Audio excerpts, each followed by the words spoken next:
Welcome back to my channel Suma's vlogs in Kannada. ಎಲ್ಲರೂ ಹೇಗಿದ್ದೀರಾ? ಈ ರೀತಿ ಸಾಂಬಾರು ಈರುಳ್ಳಿ ಹಾಕಿ ಬಿರಿಯಾನಿ ಮಾಡಿದರೆ ಟೇಸ್ಟ್ ಅಂತೂ ಸೂಪರ್ ಆಗಿರುತ್ತೆ, ಹಾಗೆ ಸ್ಪೈಸಿ ಆಗಿರುತ್ತೆ. ಇದನ್ನು ಮಾಡಲಿಕ್ಕೆ ನಾನಿಲ್ಲಿ ಚಿಕ್ಕದ ಈರುಳ್ಳಿನ ಒಂದು 10ರಿಂದ 20 ತೊಗೊಂಡಿದ್ದೀನಿ. ಹಾಗೆಯೇ 1 ಗ್ಲಾಸ್ ಅಕ್ಕಿನ ತೊಗೊಂಡಿದ್ದೇನೆ. ಮೊದಲಿಗೆ 1 ಗ್ಲಾಸ್ ಅಕ್ಕಿನ ನೀರಿಗೆ ಹಾಕಿ ಚೆನ್ನಾಗಿ ತೊಳ್ಕೊಂಡು ಸ್ವಲ್ಪ ನೀರು ಹಾಕಿ ನೆನೆಲಿಕ್ಕೆ ಇಟ್ಕೊಂಡು ಬಿಡಬೇಕು.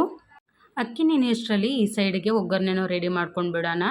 ಮೊದಲಿಗೆ ಒಂದು ಪಾತ್ರೆಗೆ ಎಣ್ಣೆ ಹಾಕಿ, ಎಣ್ಣೆ ಕಾದಾದ ನಂತರ ಸಾಸಿವೆ ಹಾಗೆಯೇ ಜೀರಿಗೆನ ಹಾಕಿ ಒಂದು 5ರಿಂದ 6 ಹಸಿಮೆಣಸನ್ನು ಹಾಕಿ ಚೆನ್ನಾಗಿ ಫ್ರೈ ಮಾಡಿ, ಅದಾದ ನಂತರ ಬೆಳ್ಳುಳ್ಳಿ ಒಂದೆಸಳು ಹಾಗೆಯೇ ಒಂದಿಷ್ಟು ಈರುಳ್ಳಿ, ಒಂದು 10ರಿಂದ 15 ಈರುಳ್ಳಿ ತೊಗೊಂಡಿದ್ದೀನಿ.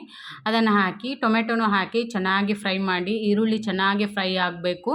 ಫ್ರೈ ಆಗುವ ತನಕ ಎಣ್ಣೆಯಲ್ಲಿ ಚೆನ್ನಾಗಿ ಫ್ರೈ ಮಾಡಿಕೊಂಡು ಈ ಸೈಡು 1-2 ಸ್ಪೂನ್ ಅಚ್ಕಾರದ ಪುಡಿ ಹಾಗೆಯೇ ಮಸಾಲೆ ಪುಡಿ, ಸಾಂಬಾರು ಪುಡಿ ಹಾಕಿ ಗರಂ ಮಸಾಲನೂ ಹಾಕಿ ಚೆನ್ನಾಗಿ ಫ್ರೈ ಮಾಡ್ಕೊಳ್ಳಿ.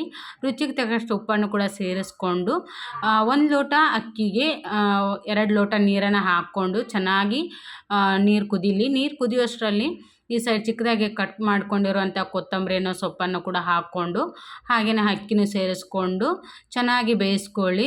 ಒಂದು 5ರಿಂದ 10 ನಿಮಿಷ ಬೇಯಿಸಿದರೆ ಸಾಕು, ಈರುಳ್ಳಿ ಬಿರಿಯಾನಿ ರೆಡಿಯಾಗಿ ಹೋಗುತ್ತೆ. ತುಂಬ ಅಂದರೆ ತುಂಬಾ ಚೆನ್ನಾಗಿರುತ್ತೆ. ಈರುಳ್ಳಿ ಅಂತೂ ಸಾಫ್ಟಾಗಿ ಬಂದಿರೋದ್ರಿಂದ ಬಿಸಿ ಬಿಸಿ ಅನ್ನದೊಟ್ಟಿಗೆ ತುಂಬಾ ಚೆನ್ನಾಗಿರುತ್ತೆ. ಈ ರೀತಿ ಈರುಳ್ಳಿ ಬಿರಿಯಾನಿ ಮಾಡಿ ನೀವು ಕೂಡ ಟ್ರೈ ಮಾಡಿ ನೋಡಿ. ಬಿಸಿ ಬಿಸಿ ಅನ್ನದ ಜೊತೆಗೆ ಸ್ವಲ್ಪ ಮೊಸರು ಹಾಕ್ಕೊಂಡು ತಿಂತಾಯಿದ್ರೆ ಆಹಾ ಸೂಪರಾಗಿರುತ್ತೆ. ತುಂಬಾ ಸಿಂಪಲ್ ಆಗಿದೆ ರೆಸಿಪಿ. ಜಾಸ್ತಿ ಏನು ಮಸಾಲೆ ಬಳಸದೆ ಹಾಗೆಯೇ ಜಾಸ್ತಿನೂ ತರಕಾರಿನ ಹಾಕದೆ ಮಾಡಿದ್ದೀನಿ.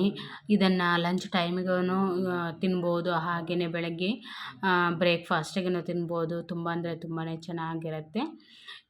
ನಿಮ್ಗೆ ಒಂದು ಸಲ ಟ್ರೈ ಮಾಡಿ ನೋಡಿ ಸಾಂಬಾರು ಈರುಳ್ಳಿ ಇದ್ದರೆ. ಹಾಗೆಯೇ ಈ ರೆಸಿಪಿ ನಿಮಗೆ ಇಷ್ಟ ಆದರೆ ಪ್ಲೀಸ್ ಒಂದು ಲೈಕ್ ಕೊಟ್ಟು ಸಬ್ಸ್ಕ್ರೈಬ್ ಮಾಡ್ಕೊಳ್ಳಿ. ಹಾಗೆಯೇ ಪ್ಲೀಸ್ ಸಪೋರ್ಟ್ ಮಾಡಿ ನನ್ನ ಚಾನಲ್ಗೆ. ನೀವು ಸಪೋರ್ಟ್ ಮಾಡೋದ್ರಿಂದ ನನಗೂ ಒಂದು ಉತ್ಸಾಹ ಸಿಕ್ಕಾಗುತ್ತೆ ಹೊಸ ರೆಸಿಪಿನ ಹಾಕಲಿಕ್ಕೆ. Thank you for watching.